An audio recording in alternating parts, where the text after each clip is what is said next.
Œuvre de Maria Valtorta, tome 6, chapitre 411, intitulé Enseignements tirés de la nature et miracles pour une glaneuse, comment aider les repentis, le 27 septembre 1944. C'est une campagne blonde de moisson que Jésus traverse avec ses disciples. Il fait très chaud, bien que l'on soit aux premières heures de la journée. Les moissonneurs fauchent les sillons bien garnis en créant des vides dans l'or des blés. Les faux brillent un instant au soleil, disparaissent dans les épis pour réapparaître brièvement de l'autre côté. Et les javelles ploient et se couchent comme si elles étaient lasses d'être restées debout pendant des mois sur la terre brûlée par le soleil. Des femmes suivent, liant les gerbes derrière les faucheurs. Dans la campagne, les gens sont partout occupés à ce travail.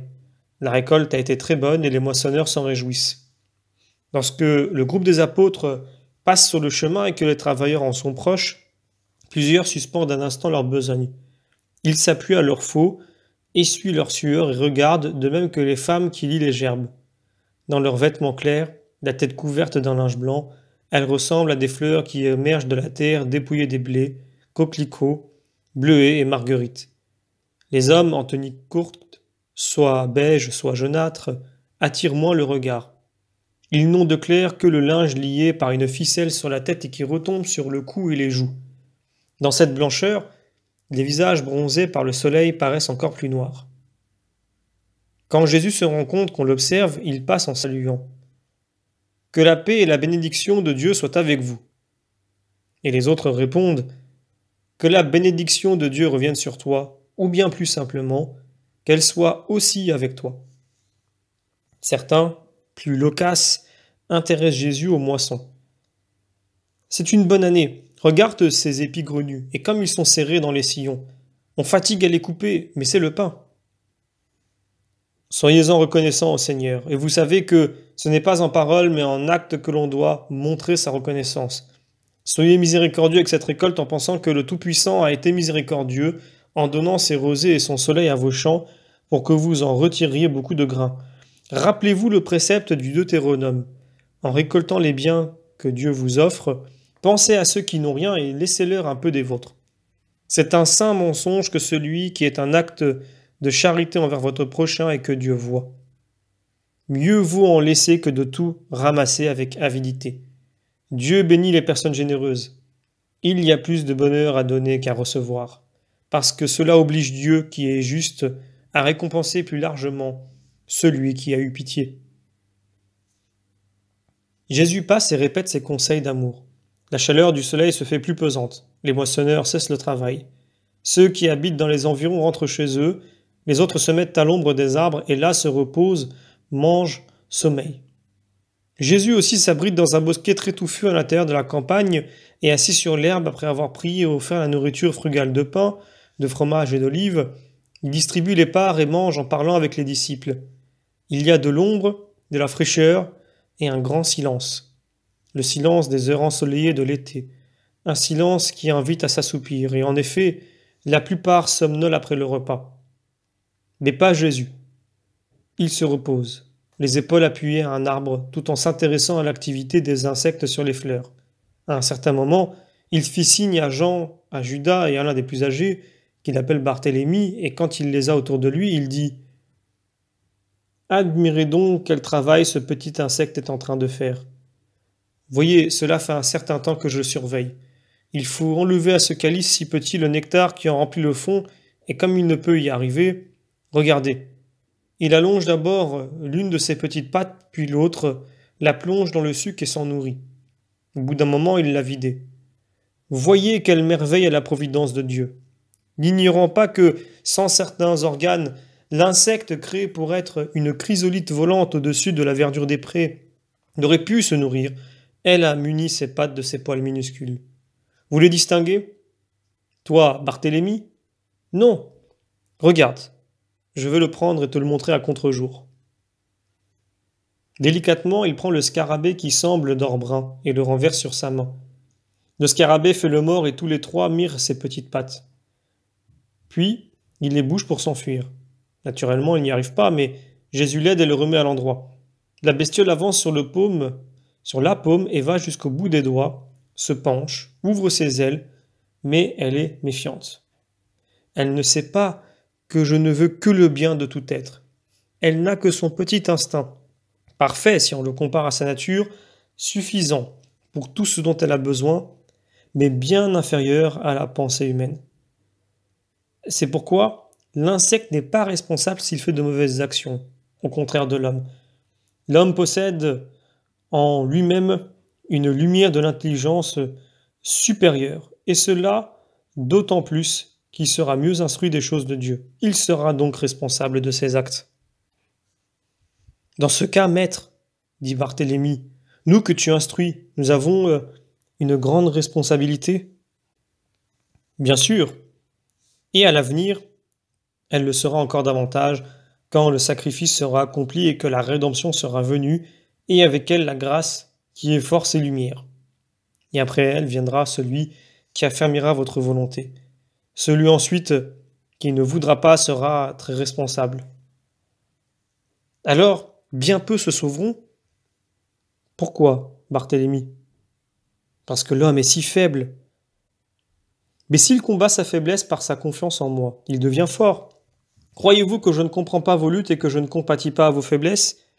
Vous voyez, Satan est comme cette araignée qui est en train de tendre son piège.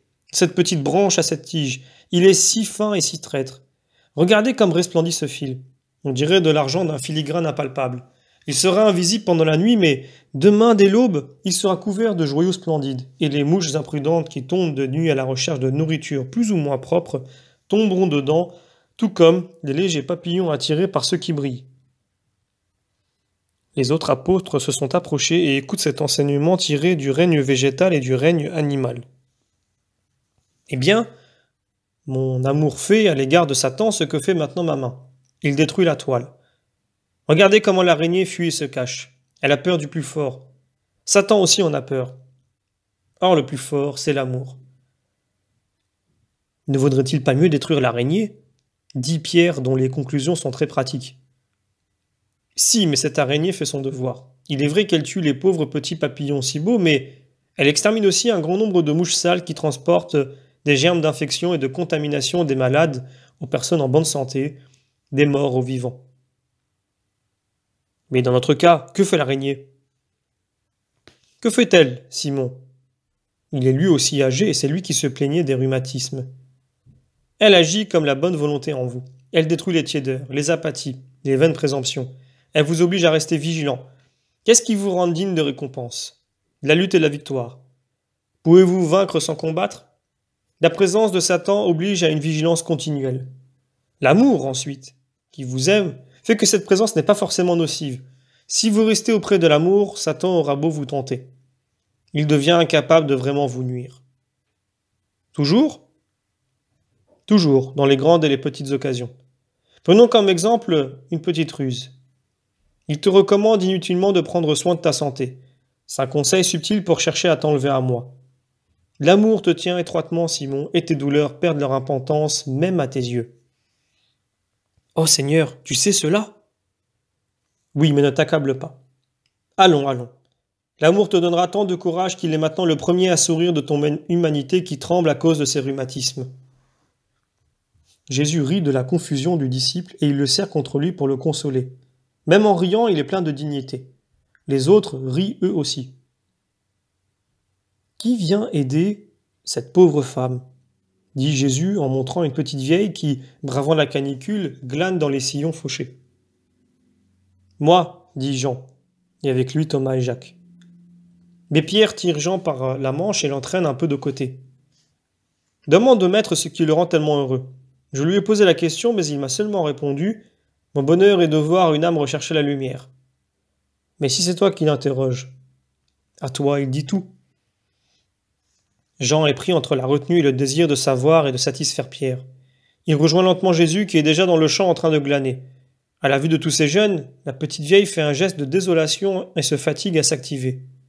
« Femme, femme, crie Jésus, je glane pour toi. Ne reste pas au soleil. Mère, nous allons te donner un coup de main. » Interdite par tant de bonté, elle le regarde fixement puis obéit. Mince silhouette, courbée et un peu tremblante, elle se dirige le long du filet d'ombre du talus qui limite le champ. Jésus marche rapidement en ramassant des épis. Jean le suit de près. Thomas et Jacques sont plus loin. Maître, dit Jean, haletant, comment trouves-tu tant d'épis? Moi, j'en trouve si peu dans le sillon voisin. Jésus sourit sans rien dire. Je ne pourrais le jurer, mais il me semble que les épis fauchés et non récoltés se lèvent là où les yeux divins se posent. Jésus ramasse et sourit. Il a une vraie gerbe d'épis dans les bras. Tiens, Jean, prends la mienne. Ainsi tu en as une quantité toi aussi, et la petite mère va être heureuse. Mais maître, tu fais un miracle? Il n'est pas possible que tu en trouves tant. Chut, c'est pour la petite mère, en pensant à la mienne et à la tienne. Regarde cette vieille femme. Le bon Dieu qui rassasie l'oiseau à peine né veut remplir le minuscule grenier de cette pauvre grand-mère. Cela lui fera du pain pour les mois qui lui restent encore. Elle ne verra pas la prochaine moisson. Mais je ne veux pas qu'elle ait faim pendant son dernier hiver. Maintenant tu vas entendre ses exclamations. Prépare-toi, Jean, à en avoir les oreilles rebattues, comme moi je m'apprête à être baigné de larmes et de baisers. Que tu es gai, Jésus, depuis quelques jours. Pourquoi? C'est toi qui veux le savoir ou quelqu'un qui t'envoie? Jean, déjà rouge sous l'effort, devient cramoisi. Jésus comprend. Dis à celui qui t'envoie qu'un de mes frères est malade et attend sa guérison. Sa volonté de guérir me remplit de joie. Qui est-ce, maître? Un de tes frères, quelqu'un que Jésus aime, un pécheur. Alors, ce n'est pas l'un d'entre nous. Jean, crois-tu que parmi vous il n'y a pas de péché?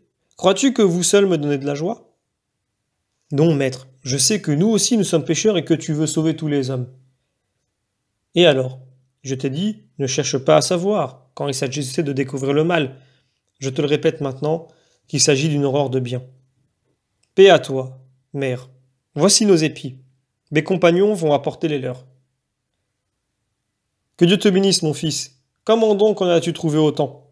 Il est vrai que je n'y vois guère, mais ce sont deux gerbes bien grosses. La vieille les palpe de sa main tremblante, elle les caresse, elle veut les soulever, mais elle ne le peut. Nous allons t'aider. Où est ta maison? C'est celle-là. Elle montre une petite habitation au-delà des champs. Tu es seul, n'est-ce pas? Oui. Comment le sais-tu? Et toi, qui es-tu? Je suis un homme qui a une mère. Et lui, c'est ton frère? C'est mon ami. Par derrière, Jésus, l'ami fait de grands signes à la femme, mais elle a les pupilles voilées et elle ne les voit pas. Elle est d'ailleurs trop occupée à regarder Jésus. Son cœur de vieille mère est tout ému. Tu es en âge, mon fils. Viens ici à l'abri de cet arbre. Assieds-toi. Regarde comme tu transpires. Essuie-toi avec mon voile. Il est usé, mais propre. Prends. Prends, mon fils. Merci, mère. Tu es si bon. Béni soit ta mère. Indique-moi ton nom et le sien. Ainsi je les dirai à Dieu pour qu'il vous bénisse. Marie et Jésus. Marie et Jésus. Marie et Jésus. Attends, un jour j'ai beaucoup pleuré. Le fils de mon fils a été tué en défendant son bébé et cela a fait mourir mon garçon de chagrin. On racontait que cet innocent fut massacré parce qu'il cherchait un certain Jésus. Maintenant je suis au seuil de la mort. Et voilà que ce nom revient. À cette époque tu as pleuré à cause de ce nom, mère. Que maintenant il te donne la bénédiction. C'est toi, ce Jésus? Révèle-le à une femme qui va mourir et qui a vécu sans mot dire parce qu'on lui a appris que sa douleur servait à sauver le Messie pour Israël. Jean redouble ses gestes. Jésus garde le silence. Ah, dis-le-moi. Est-ce toi qui me bénirais à la fin de ma vie? Au nom de Dieu, parle. C'est moi. Ah! La petite vieille se prosterne jusqu'à terre. Mon sauveur, j'ai vécu dans cette attente et je n'espérais pas te rencontrer. Est-ce que je verrai ton triomphe? Non, mère. Comme Moïse, tu mourras sans connaître ce jour. Mais je te donne à l'avance la paix de Dieu. Je suis la paix, je suis la route, je suis la vie. Toi qui es mère et grand-mère des justes, tu me verras dans un autre triomphe qui sera éternel. Et c'est moi qui t'ouvrirai les portes, à toi, à ton fils, à ton petit-fils et à son bébé. Cet enfant qui est mort pour moi est sacré pour le Seigneur. Ne pleure pas, mère. Et moi, je t'ai touché, et toi tu as glané pour moi les épis. Oh! Comment ai-je mérité cet honneur? grâce à ta sainte résignation. Mère, allons chez toi, et que ce grain te donne du pain pour l'âme plus que pour le corps. Je suis le vrai pain descendu du ciel pour rassasier la faim de tous les cœurs. Quant à vous, Thomas et Jacques les ont rejoints avec leur javel, prenez ces gerbes et allons-y. Ils partent tous les trois avec leur chargement d'épis. Jésus les suit avec la petite grand-mère qui pleure et murmure des prières. Ils arrivent à la maisonnette. Elle consiste en 2 petites pièces, un four minuscule, un figuier, un peu de vigne. Propreté et pauvreté règnent. C'est ton asile? Oui, bénis-le, Seigneur. Appelle-moi mon fils, et prie pour que ma mère trouve en quelque chose, quelque réconfort dans sa douleur. Toi qui sais ce qu'est la souffrance d'une maman. Je te bénis, au nom du Dieu vrai. Adieu. Et Jésus lève la main et bénit la petite demeure, puis il se penche, embrasse la petite vieille, la serre contre son cœur et dépose un baiser sur sa tête couverte de quelques cheveux blancs. Elle pleure et effleure de ses lèvres les mains de Jésus, la vénère, l'aime. La douleur me submerge. Pourquoi est-ce que je pense à ma mère qui a eu peur de toi, Jésus? Quand elle t'a vu, pourquoi avoir peur de toi, Jésus? Jésus dit, l'autre pourquoi que tu as dans le cœur est le suivant. Tu te demandes toujours si je savais que Judas ne se serait pas sauvé malgré son effort vers le salut. Je le savais, oui. Dans ce cas, pourquoi étais-je heureux? Parce que ce seul désir présent, tel une fleur dans la lande du cœur de Judas, permettait à mon Père de voir avec bienveillance mon disciple que j'aimais et que je n'aurais pas pu sauver. Le regard de Dieu sur un cœur. Que pourrais-je vouloir, sinon que le Père vous regarde tous et avec amour? Et je devais être heureux pour donner à ce malheureux jusqu'à ce moyen de se relever, l'aiguillon de ma joie de le voir revenir à moi. Un jour après ma mort, Jean a su cette vérité et il l'a partagée avec Pierre, Jacques, André et les autres. J'en avais en effet donné l'ordre à mon disciple préféré, à qui aucun secret de mon cœur n'est resté inconnu. Il l'a su et partagé pour que tous aient une règle de conduite pour la direction des disciples et des fidèles. Lorsque, après une chute, une âme vient trouver un ministre de Dieu et avoue sa faute envers un ami, un enfant, son époux ou son frère, en disant « Garde-moi avec toi, je ne veux plus pécher », pour ne pas faire de la peine à Dieu ni à toi, on ne doit pas, à cette âme désireuse de nous rendre heureux, lui refuser, entre autres joies, la satisfaction de lui faire voir notre bonheur. Le soin des cœurs demande un tact infini. Moi qui suis la sagesse, j'en ai fait preuve. Bien que je sache que, dans le cas de Judas, c'était inutile, pour renseigner à tous l'art de racheter, d'aider celui qui se repent. Et maintenant je te dis, comme à Simon le Cananéen, courage. Je te sers contre moi pour te faire sentir qu'il y a quelqu'un qui t'aime. De ses mains descendent les punitions, mais aussi les caresses, et de mes lèvres, des paroles sévères, mais aussi, plus nombreuses et dites avec plus de joie, des félicitations. Va en paix, Maria, tu n'as pas peiné ton Jésus. Que cela soit ton réconfort. Fin du chapitre.